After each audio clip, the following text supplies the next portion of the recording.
In this video, I'll show you how to view your referral code on GCash.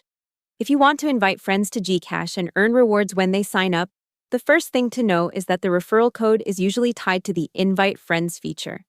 In an older official GCash post, GCash said you can open the app, tap your account icon, then select Invite Friends to get your personal code. Because app layouts change over time, the exact button name may look slightly different now, but that is the feature you should look for. So, open your GCash app and log in. Tap your profile or account icon, usually in the upper part of the screen. Then look for Invite Friends, Refer Friends, or a similar referral option. Once you open it, you should see your referral code or your referral link, which you can copy and send to your friends. If you don't see it right away, make sure your app is updated and reopen it. GCash's Help Center recommends updating the app, checking your internet connection, and reopening the app when a feature isn't showing properly.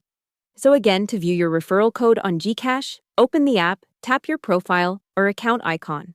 Then open Invite Friends and copy your code or referral link. Hope the tutorial was helpful. Subscribe to my channel and see you in the next video.